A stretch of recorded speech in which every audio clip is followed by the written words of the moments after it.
د 20 کاله ښایسته جینۍ ولیکئ او د 70 ساله بوډا سره واده وکړو.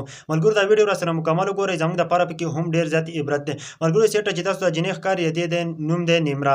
دې په یو کالج کې سبق وایو چې دې سره یو هلک هم و. هغه هلک د دې جینۍ سره ډېره زیاته مینه محبت کولو او دې جینۍ چې ده نو دا بالکل هغه هلک نه خوښېده او بالکل یې ترې نفرت کولو.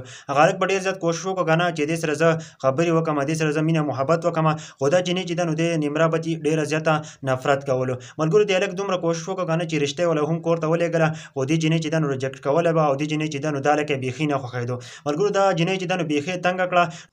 جینۍ په کلي کې د کاسمیټک یو دوکان و، په هغه کې یو 70 کاله بوډا سړی و. دې جینۍ چې ده نو د هغه کاسمیټک د دوکان نه به یې سامان مامان راوړو او چې کله به کور ته راغله نو دې بوډا سړي به یې ډېر زیات صفت کاوه چې دې سامان چې ده نو ډېر زیات ارزان دی او ډېر زیات ډسکاونټ پکې دی. په مخه به هلته تله او بېرته به راتله.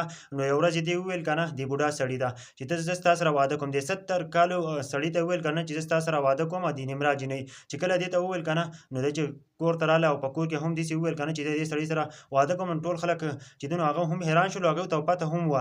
د هغه نه پس چې دی نو دې د دې بوډا سړي سره واده وکړو. چې کله دې د دې بوډا سړي سره دې نیمرا واده وکړو، د هغه نه پس چې دی په یو انټرویو کې ویل چې د یو کس د نفرت په وجه باندې ما د دې 70 ساله بوډا سره واده وکړو. ملګرو د دې بوډا او د دې 20 ساله جینۍ چې دی نو دې وخت تېرېدو که نه چې که دې ښایسته او خوشحاله زندګي تېرېدله. ملګرو دوی چې دی نو یو ځل چې دی نو دوی کور ناشته وکړله او دوی چېرته تللو. دوی چې کله په موټرسایکل باندې راووتله، د سړی چې دی نو موټرسایکل چلوي او د نیمرا پسې شاته کېناسته. چې ده پسې کله کېناسته که نه د کوم هلک نه چې د نیمرا نفرت کولو که نه دا ورته په روډ کې ناست دی. چې کله دوی دواړه ورغلل که نه د 20 کالو جینۍ او د 70 کال د بوډا سړی نه دی، دی دواړه ویشتله او دا دواړه په یو ځل باندې ختم شولو. ملګرو د جینۍ نفرت هم ډېر زیات خطرناک وي، ځکه چې تاسو ته پته ولګېده چې د جینۍ د دې هلک نه دومره نفرت کولو چې د 70 ساله بوډا سړي سره واده وکړو. د هغه نه پس چې دی د هلک ورسره هم مینه محبت کوله، نو دی چې دی نو دا بوډا سړی او د نیمرا چې ده نو دی مکمل طور باندې ختم کړل د دنیا نه. هغه ورسره هم مینه محبت کوله. ملګرو تاسو په دې ویډیو کې موږ له هم ډېر زیات عبرت دی، که تاسو سوچ پکې وکړئ که نه نو په دې باره کې تاسو څه وایئ نو ښه غوندې کمنټ ضرور وکړئ.